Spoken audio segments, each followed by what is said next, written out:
Morning students, welcome to your accountancy lecture. Today we are going to start when balance as per passbook is given.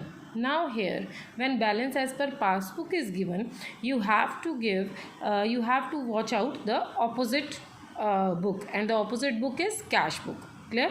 हमने ये कल किया था रजे कि there are two books, cash book and passbook. Cash book का में आप entries करते हो, पासबुक में बैंक के पास ले जाके करते हो. तो कैश बुक जो है इसके दो बैलेंसेस होते हैं, एक डेबिट बैलेंस, एक क्रेडिट बैलेंस. इसके भी दो बैलेंस है, एक debit balance, credit balance.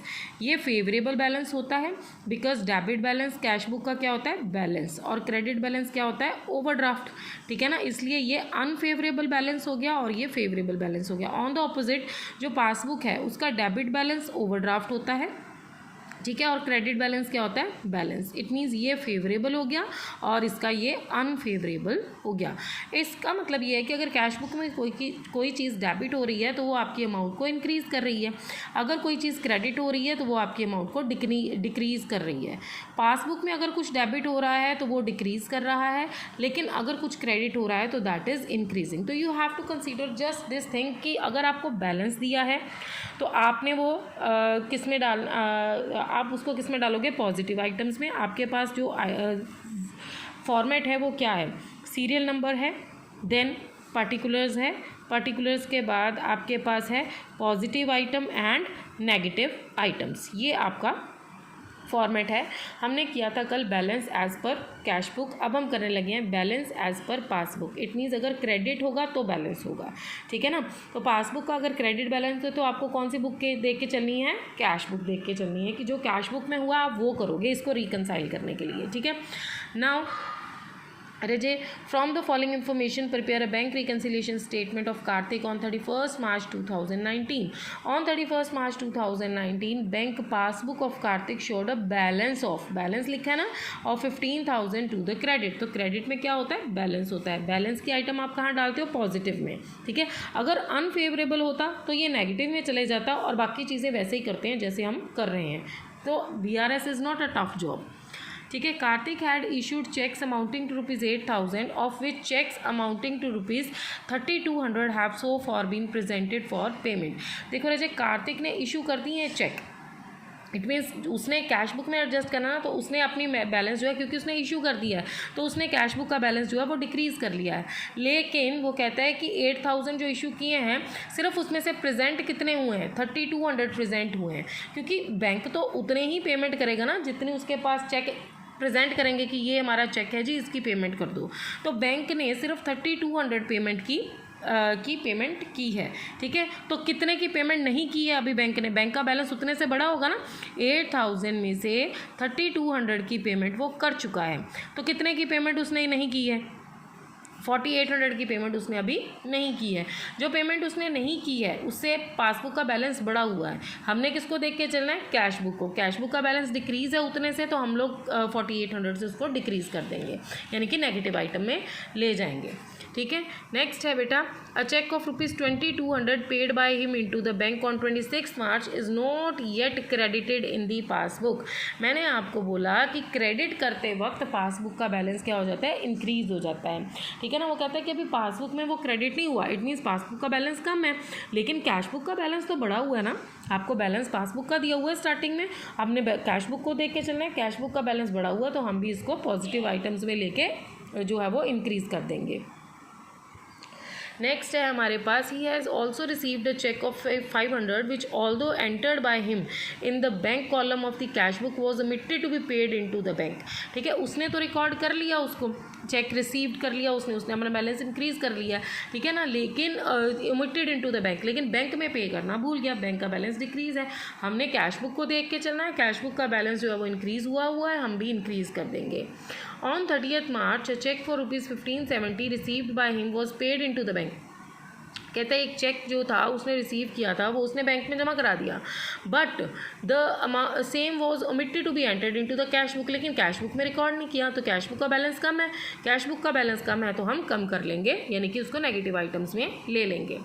Next है there was a credit of 150 for interest on current account, मतलब कहते हैं कि करंट अकाउंट में इंटरेस्ट के लिए क्रेडिट है, इट मीन्स आपका बैलेंस पासबुक में इंक्रीज हो गया है, कैश बुक में तो डिक्रीज है ना, तो हम लोग इसको डिक्रीज आइटम में ले जाएंगे। और debit of 25 for the bank charges, और बैंक चार्जेस में 25 रुपये का डेबिट किया हुआ है, तो पासबुक में जब डेबिट होता है तो बैलेंस डिक्रीज होता है, लेकिन हमने तो कैश बुक देख के चल रहे हैं ना, कैश बुक का बैलेंस बढ़ा हुआ है, अगर पासबुक में डिक्रीज है, कैश बुक का बैलेंस इंक्रीज़ है, वो रिकनसाइल नहीं हो सकता, तो हम भी इसको क्या कर देंगे, इंक्रीज़ कर देंगे। क्लियर। उसके बाद जैसे हमने पहले किया, इन दोनों को ऐड किया, इसमें डिफरेंस अमाउंट यहाँ पे आती है, तो इट मीन्स ये भी क्या है, बैलेंस है एज़ पर कैश बुक। अगर ये सेम साइड पे आ जाएगा तो ये ओवरड्राफ्ट हो जाएगा। क्लियर हो गया बेटे। नाउ इसी तरह से overdraft as per cash book is given. Now bank overdraft तो आपको बहुत बार मैं बता चुकी हूँ कि क्या चीज़ होती है। वो कहते हैं when overdraft balance is given, जब आपको ओवरड्राफ्ट दिया जाता है, बस बाकी सब कुछ सेम है, जब ओवरड्राफ्ट दिया जाता है तो आप लोगों को पॉजिटिव में ना डाल के किस में डालनी होती है, पहली अमाउंट नेगेटिव में, उसके बाद आइटम्स के अकॉर्डिंग एडजस्ट करते हैं। बुक हम अपोजिट ही चेक करते हैं, अगर कैश बुक दिया है पासबुक को देखेंगे, पासबुक दिया है तो कैश बुक को देखेंगे। Let's see. On 31st Jan 2019, my cash book showed a bank overdraft of rupees 12,500. Bank overdraft उसने शो किया है तो इट मीन्स नेगेटिव आइटम में जाएगा, किसका है, कैश बुक का। ठीक है, कंपेयरिंग इसका मतलब ये है कि हमें पासबुक को देख के चलना है।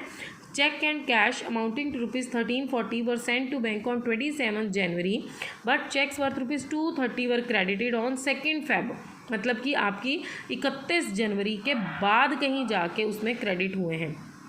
ठीक है ना, तो इट मीन्स पासबुक का बैलेंस जो है वो इतने से कम है, 230 से कम है, तो हम भी कम कर देंगे।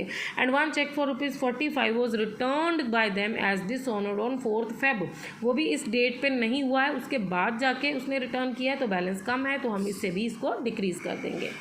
ठीक है बच्चे। नेक्स्ट है हमारे पास कि during the month of Jan 1 I issued cheque worth ₹1670 to my creditors. ठीक है, उसने अपने क्रेडिटर्स को चेक दे दिया, इट मीन्स उसने कैश बुक में बैलेंस जो है वो डिक्रीज़ कर लिया। Out of these cheques worth ₹1370 were presented for payment on 5 Feb, यानी कि हमारी अकाउंटिंग डेट तो 31 Jan है, लेकिन इसने 5 Feb को इशू करवाया, इट मीन्स पासबुक का बैलेंस उतने से इंक्रीज़ है तो हम भी इंक्रीज़ कर लेंगे इतने से। ठीक है। नेक्स्ट है according to my standing orders the bankers have paid during the month of January, उन्होंने ये सारी चीज़ें पे कर दी, लेकिन मुझे नहीं पता था, बैंक का बैलेंस रिड्यूस हो गया। ठीक है, तो मैं भी इतने से अपना बैलेंस रिड्यूस कर लूँगी। Clear. Next is my bankers have collected 150, bankers ने कलेक्ट कर लिया, बैंकर्स ने बैलेंस इंक्रीज़ कर लिया। ठीक है, कैश बुक का बैलेंस डिक्रीज़ है लेकिन बैंकर्स का तो इंक्रीज़ है ना, तो हम भी इंक्रीज़ कर लेंगे। ठीक है, जब बैलेंस कैश बुक का दिया हो या ओवरड्राफ्ट कैश बुक दिया होगा तो हम पासबुक को देख के चलेंगे, पासबुक का दिया होगा यहाँ पे तो हम कैश बुक को देख के चलेंगे। ठीक है। Now next is my bankers have given me A wrong credit, उन्होंने रॉन्ग क्रेडिट दे दिया, चाहे रॉन्ग ही दिया लेकिन उनका बैलेंस तो इंक्रीज़ है ना, तो हमें भी इंक्रीज़ करना पड़ेगा। ठीक है। Then interest charge by the bank, bank ने इंटरेस्ट चार्ज कर लिया 125, बैंक का बैलेंस जो है वो डिक्रीज़ हो गया, तो हमारा बैलेंस भी क्या हो जाएगा, हम बैंक के अकॉर्डिंग चलेंगे, हम उसको डिक्रीज़ कर लेंगे। उसके बाद हम इनको एडजस्ट करके देंगे, तो ये हमारे पास क्या आएगा, ओवरड्राफ्ट एज पर पासबुक। ठीक है बच्चे, अगर तो ऑपोजिट में आता है ना तो वही चीज़ आती है, अगर सेम में आ जाएगा तो ऑपोजिट आएगा। जैसे यहाँ पे अगर बैलेंस है, ठीक है, बैलेंस होता तो इधर आता तो इसके आंसर के आगे आप बैलेंस लिखते, यहाँ ओवरड्राफ्ट है, ऑपोजिट पे आया तो आपने ओवरड्राफ्ट लिखा, लेकिन अगर सेम पे आ जाता तो ये क्या हो जाता, balance as per passbook. Clear, यहाँ पे बैलेंस ऑपोजिट बुक में आएगा। क्लियर है बेटा। उसी तरह से रजे आपने ये करना है when overdraft as per passbook is given. I think all the questions are same now, you can easily do. अगर आपको कोई डाउट है तो you can ask me. This corrected cash book is not the part of your syllabus, leave this. Illustration 12 तक आप करके देखो, अगर आपको कोई डाउट है तो आप मुझसे पूछ सकते हैं। Thank you students.